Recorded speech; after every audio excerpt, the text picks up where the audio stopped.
জয় lobar মা। বীরভূম তথা পশ্চিমবঙ্গের জীবন্ত মা লোবার কালী মা প্রবাসী মানুষদেরও একইভাবে আরাধ্য। কালী পুজোর দিন মায়ের কাছে লাখ লাখ ভক্তের ঢল নামে শুধুমাত্র মাকে দু চোখ ভরে একবার দেখার জন্য। মায়ের কাছে কেউ কখনো খালি হাতে ফেরেন না। পুরোহিত মাকে যা বলেন মা তা অবশ্যই শোনেন। সব থেকে আশ্চর্যের বিষয় হলো লোবা গ্রামের আশেপাশেও কালী পুজোর দিন লোবা মায়ের আদলে তৈরি মূর্তি পূজা করা হয়। লোবার মাকে পূজা করা হয় ঘরের মেয়ে রূপে, তাই জন্য মায়ের অষ্টমঙ্গলাও সম্পন্ন হয় ধুমধাম সহকারে। এবং গ্রামের বউরা অষ্টমঙ্গলার জন্য ভাইফোঁটা করতেও বাপের বাড়ি যান না।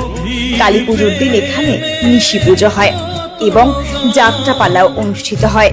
বহু মানুষ ধূপ বাতি নিয়ে মাকে মনস্কামনা জানান কালী পুজোর দিন। বিসর্জনের দিন মাকে আড়ম্বর সহকারে ঢাক ঢোল বাজিয়ে বিসর্জন দেওয়া হয়।